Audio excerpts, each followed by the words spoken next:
శాంతి 5/8/2026. మధురమైన పిల్లలు, మీరు మీ యోగ బలముతో ఈ పాత ప్రపంచాన్ని పరివర్తన చేసి కొత్తదిగా తయారు చేస్తారు. మీరు ఆత్మిక సేవ కోసమే ప్రత్యక్షమయ్యారు. ప్రశ్న: నిజాయితీ పరులైన సత్యమైన పురుషార్థి పిల్లల గుర్తులు ఏమిటి? జవాబు: నిజాయితీ పరులైన పిల్లలు ఎప్పుడు కూడా తమ పొరపాట్లను దాచిపెట్టరు. వారు వెంటనే బాబాకు వినిపిస్తారు. వారు చాలా నిరహంకారులుగా ఉంటారు. వారి బుద్ధిలో సదా ఈ ఆలోచనే ఉంటుంది: నేను ఎలాంటి కర్మలను చేస్తానో నన్ను చూసి ఇతరులు కూడా చేస్తారు. రెండో పాయింట్: వారు ఎవరి డిస్సర్వీస్ను వర్ణించరు. తమ సర్వీస్లోనే నిమగ్నమై ఉంటారు. వారు ఎవరి అవగుణాలను చూస్తూ తమ బుద్ధిని పాడు చేసుకోరు. పాట: ఓర్పు వహించు మనసా. ఓం శాంతి. మధురాతి మధురమైన ఆత్మిక పిల్లలకు ఆత్మిక తండ్రి ఓదార్పును అందిస్తున్నారు. లౌకిక తండ్రి కూడా ఓదార్పును అందిస్తారు కదా. ఎవరైనా అనారోగ్యం పాలైతే వారికి ఊరటనిస్తారు. అనారోగ్యంతో ఉన్న మీ దుఃఖపు రోజులు మారి సుఖపు రోజులు వస్తున్నాయి అని అంటారు. ఆ హద్దు తండ్రి హద్దు ఓదార్పును అందిస్తారు. ఇప్పుడు వీరైతే అనంతమైన తండ్రి వీరు పిల్లలకు అనంతమైన ఓదార్పుని ఇస్తున్నారు. పిల్లలు, ఇప్పుడు మీ సుఖం యొక్క రోజులు వస్తున్నాయి. ఇంకా కొన్ని రోజులు మాత్రమే మిగిలి ఉన్నాయి. ఇప్పుడు మీరు తండ్రి స్మృతిలో ఉంటూ ఇతరులకి కూడా నేర్పించండి. మీరు కూడా శివశక్తులు కదా. శివబాబా యొక్క శక్తి సైన్యం మళ్ళీ ప్రత్యక్షమైంది. వీరు గోపులు కూడా ఆత్మలే. వీరందరూ శివుడి నుండి శక్తిని తీసుకుంటారు. మీరు కూడా శక్తిని తీసుకుంటారు. ఇందులో కృప లేక ఆశీర్వాద విషయం ఏమీ లేదని తండ్రి అర్థం చేయించారు. స్మృతిలో ఉంటూ శక్తిని తీసుకుంటూ ఉండండి. స్మృతితోనే మీ వికర్మలు వినాశనమవుతాయి మరియు మీరు శక్తివంతులుగా అవుతూ ఉంటారు. శివుని శక్తి సైన్యం ఎంతటి సర్వశక్తివైందంటే అది పాత ప్రపంచాన్ని మార్చి కొత్తదిగా తయారు చేసింది. యోగ బలంతో మనము ఈ పాత ప్రపంచాన్ని మారుస్తామని మీకు తెలుసు. అల్లాను, గాడ్ను స్తుతి చెయ్యండి అని మనుషులు చేతి వేలుతో ఇలా పైకి సూచిస్తారు. తండ్రి స్మృతితో ఈ రాళ్ల పర్వతం అనగా ఈ ప్రపంచము మారిపోతుందని పిల్లలు ఇప్పుడు అర్థం చేసుకున్నారు. ఇప్పుడు మనము పరిస్థాను స్థాపన చేస్తున్నాము. తండ్రి పిల్లలకు అర్థం చేయిస్తున్నారు. ప్రదర్శనలో బాగా సేవ చేయండి, కృషి చేయండి.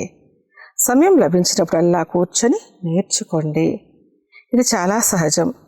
పిల్లలకు అన్ని రకాల శిక్షణలు లభిస్తూ ఉంటాయి. ప్రతి ఒక్కరి కర్మ లెక్క వేరుగా ఉంటుంది. కన్యల కర్మలు బాగున్నాయి.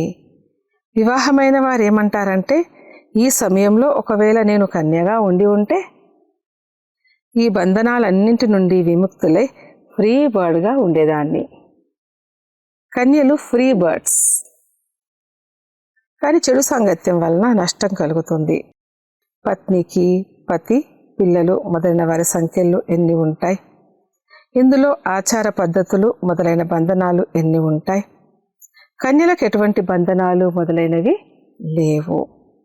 ఇప్పుడు ముంబైలో కూడా కన్యలు తయారవుతూ ఉన్నారు. మా ప్రాంతాన్ని మాకు మేమే సంభాలిస్తాము అని అంటారు. అందరూ తమ తమ ప్రాంతాల కోసం ఎంత కృషి చేస్తారు. మా గుజరాత్, మా యూపీ అని అంటారు. ఇప్పుడు మీరు మీ స్వరాజ్యాన్ని తీసుకుంటున్నారు. ఇందులో నేను ఫలానా ప్రాంతానికి చెందినవాడిని అనేది కూడా ఉండకూడదు. మీరు ఎవరి పట్ల కూడా ఈర్ష్య పెట్టుకోకూడదు. ఎవరి అవగుణాలను చూస్తూ బుద్ధిని పాడు చేసుకోకండి. నేను ఎంతమంది ఆత్మలకు అనగా ఎంతమంది సోదరీ సోదరులకు సుఖం యొక్క మార్గాన్ని తెలియచేశాను అని స్వయాన్ని చూసుకోవాలి. ఒకవేళ మార్గాన్ని తెలియచేయలేదంటే వారు దేనికి పనికిరారు. హృదయాన్ని అధిరోహించలేరు. బాబ్దాదా హృదయాన్ని అధిరోహించలేదు అంటే సింహాసనంపై కూర్చోలేరు. కొంతమంది పిల్లలకు సేవ పట్ల చాలా అభిరుచి ఉందని, దేహాభిమానం కొద్దిగా కూడా లేదని బాబాకు తెలుసు.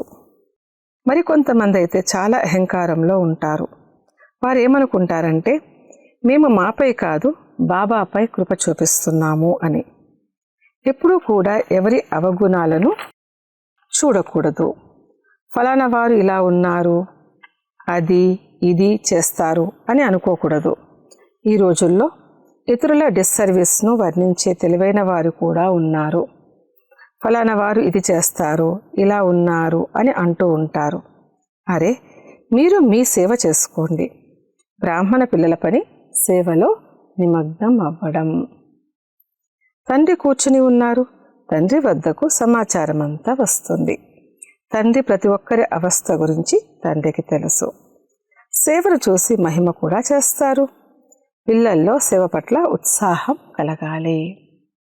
ప్రతి ఒక్కరూ ఈ ఆత్మిక సేవ ద్వారా తమ కళ్యాణం చేసుకోవాలి. ఆ వ్యాపారాలు మొదలైనవైతే జన్మ జన్మాంతరాలు చేస్తూ వచ్చారు. ఈ వ్యాపారాన్ని చేసే వ్యాపారస్తులు ఎవరో అరుదుగా ఉంటారు. బాబా సేవ కోసం చాలా సహజమైన విధానాలను అర్థం చేయించారు. ఎప్పుడూ కూడా ఇతరులను నిందించకండి. ఇలా చాలామంది చేస్తూ ఉంటారు. మంచి మంచి మహారథులకు కూడా మాయ ముక్కు పట్టుకుంటుంది. బాబాను స్మృతి చేయకపోతే మాయ పట్టుకుంటుంది. తండ్రి కూడా అంటారు కదా, నేను సాధారణ తనువులోకి రావడం చూసి నన్ను గుర్తించలేకపోతున్నారు, ఇలా చెయ్యాలి అని బాబాకి కూడా సలహాలు తెలియచేస్తూ ఉన్నారు. వారి అవస్థ ఎలా ఉందంటే, బాబా కొద్దిగా ఏమైనా చేసినా వారు ద్రోహులుగా అయిపోతారు. బాబాకి కూడా తమ మతాన్ని పంపిస్తారు.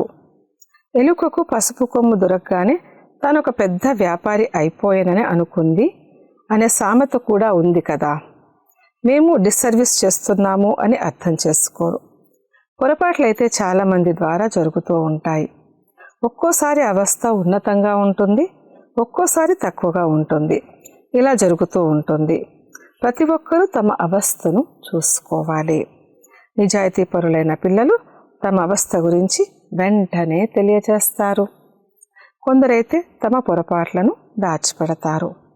ఇందులో చాలా నిరహంకారిగా ఉండాలి. సేవను వృద్ధి చేయడంలో నిమగ్నమై ఉండాలి. సదా ఈ ఆలోచన ఉండాలి, నేను ఎలాంటి కర్మల్ని చేస్తానో నన్ను చూసి ఇతరులు కూడా చేస్తారు. నేను ఎవరినైనా నిందిస్తే ఇతరులు కూడా అలా చేయడం మొదలు పెడతారు. చాలామందికి ఈ ఆలోచన రాదు. తండ్రి అర్థం చేస్తున్నారు. మీరు మీ సేవలో నిమగ్నం అవ్వండి, లేదంటే చాలా పశ్చాత్తాపడతారు. చాలామంది శత్రువులుగా కూడా అవుతారు. మీరిప్పుడు శూద్రుల నుండి ట్రాన్స్ఫర్ అయి బ్రహ్మముఖ వంశావళి బ్రాహ్మణులుగా అయ్యారు. ఎవరిలోనైతే 5 వికారాలు ఉంటాయో వారు ఆసురీ సంప్రదాయానికి చెందినవారు. మీరు దైవీ సంప్రదాయానికి చెందినవారు. మీరు దేవతలుగా అయ్యేందుకు వికారాలపై విజయం పొందుతున్నారు. దేవతలైతే ఇక్కడ లేరు. దేవతలు సత్యుగంలో ఉంటారు. మీరిప్పుడు దైవీ సంప్రదాయం అవుతున్నారు. పిల్లలైన మీకిప్పుడు అర్థం చేయించడానికి అవకాశం లభించింది. ప్రదర్శనలలో అర్థం చేయిస్తూ ఉండండి. ప్రదర్శనలలో, మేళాలలో ప్రతి ఒక్కరి నాడి గురించి తెలుస్తుంది. ప్రొజెక్టర్ ద్వారానైతే ఎవరికీ అర్థం చేయించలేరు. సమ్ముఖంగా అర్థం చేయించినప్పుడే అర్థం చేసుకోగలరు. ప్రదర్శనలు, మేళాలు చాలా మంచివి. అందులో మీరు రాయవచ్చు కూడా. ప్రదర్శనలు, మేళాల పట్ల అభిరుచి ఉండాలి. రెగ్యులర్గా చదువుకోవడం ద్వారానే నష ఎక్కుతుంది. బంధనంలో ఉన్నవారైతే ఇంటిలో ఉంటూ తండ్రిని స్మృతి చేస్తూ ఉండండి. అప్పుడు వికర్మలు వినాశనమైపోతాయి. ఇంటిలోని కూర్చుని ఉంటూ స్మృతి చేయడం మంచిదే, కానీ స్మృతి చేయడం అనేది పిల్లలకు చాలా కష్టమైన విషయం అయిపోయింది. ఏ తండ్రి నుండి అయితే 21 జన్మల వారసత్వం లభిస్తుందో వారిని స్మృతి చెయ్యరు.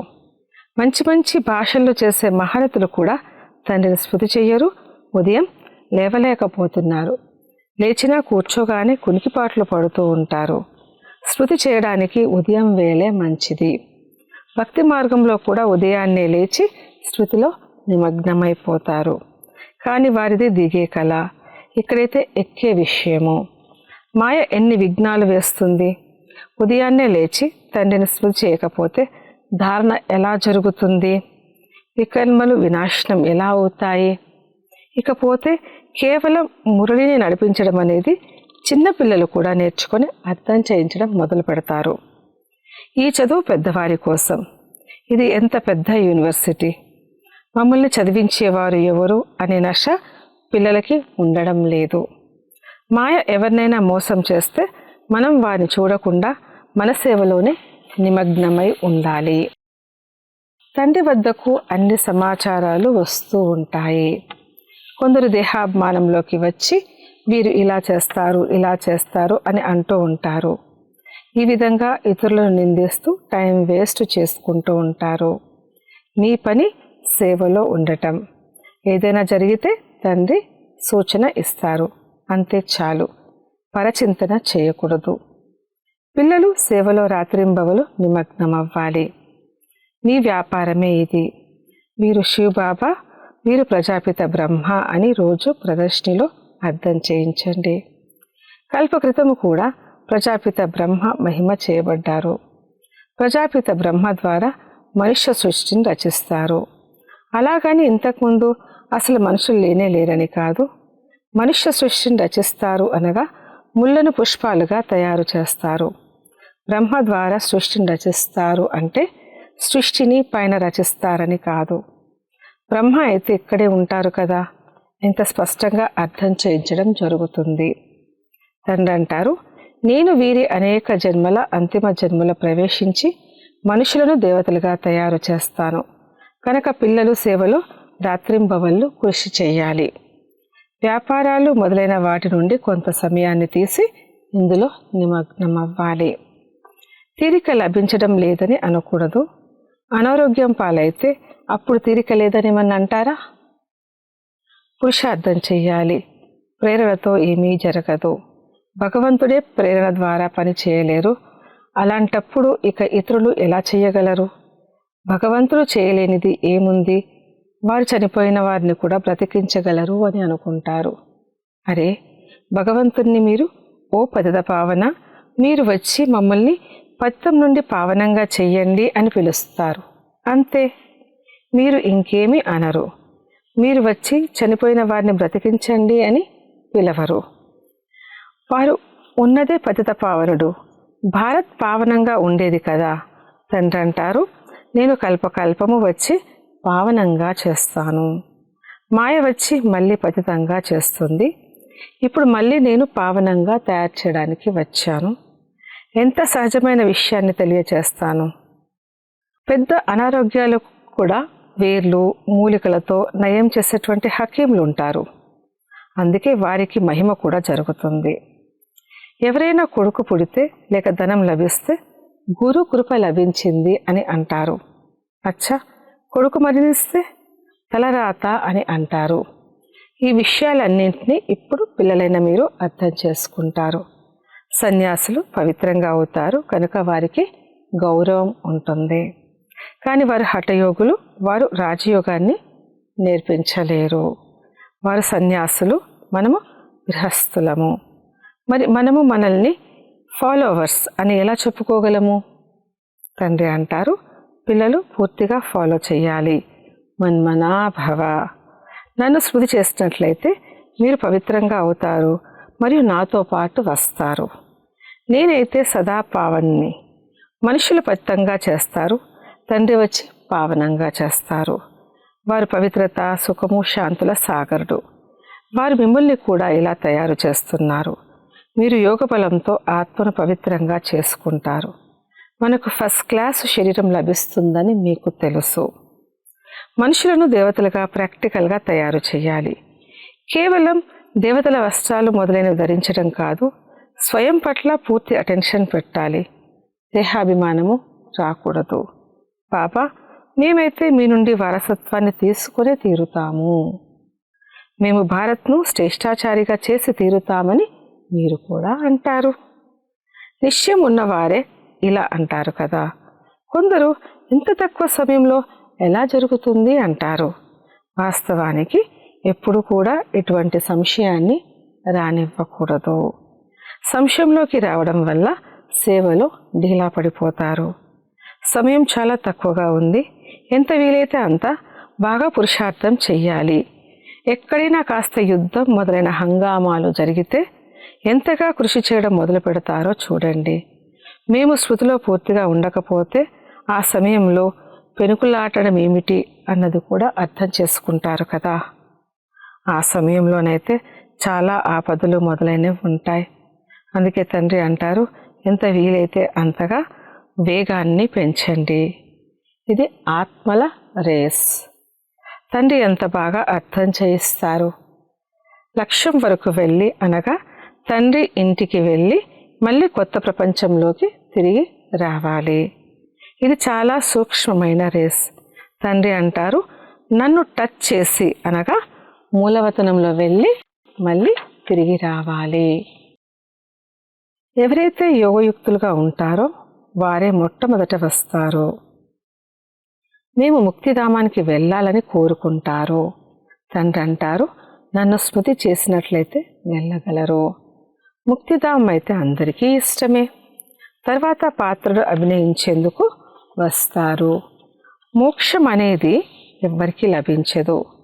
ఈశ్వరీయ చరిత్ర భౌగోళికాలను మోక్షమనే పదమే లేదు.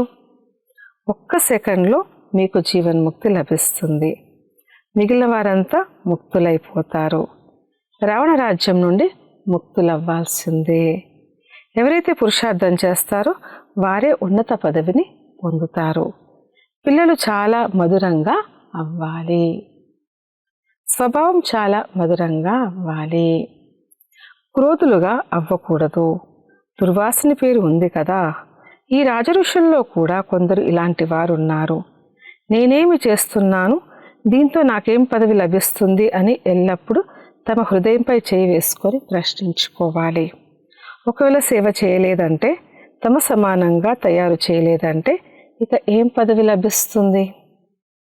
కొద్ది మాత్రానికి రాజీ పడకూడదు. తండ్రి అంటారు, పిల్లలకు పూర్తి రాజ్యాధికారాన్ని ఇవ్వడానికి నేను వచ్చాను కనుక ధైర్యం ఉంచి చూపించాలి. కేవలం చెప్పినంత మాత్రాన జరగదు. తండ్రి సేవలోనైతే ఎముకలను సైతము ఇవ్వాలి. అలా చేస్తారు కూడా. మళ్ళీ ఎక్కడైనా దేహాభిమానం వచ్చిందంటే నశ వచ్చేస్తుంది, ఇక పడిపోతారు. మాయ కూడా తక్కువ వస్తాదు ఏమీ కాదు. తండ్రి శ్రీమతమనుసారంగా నడవకపోతే మాయ దాడి చేస్తుంది. అప్పుడు తండ్రిని వదిలి పారిపోతారు. తండ్రి సుఖధామానికి యజమానులుగా తయారు చేస్తారు కనుక మీపై మీకు దయ కలగాలి. తండ్రి చాలా సింపుల్గా సలహాలను ఇస్తారు. మాయా తుఫాన్లు అయితే ఎన్నో వస్తాయి, కానీ మహావీరులుగా అవ్వాలి. అచ్చా, మధురాతి మధురమైన సికిలదే పిల్లలకు మాతాపిత బాప్దాదాల ప్రియ స్మృతులు మరియు గుడ్ మార్నింగ్. ఆత్మిక పిల్లలకు ఆత్మిక తండ్రి నమస్తే.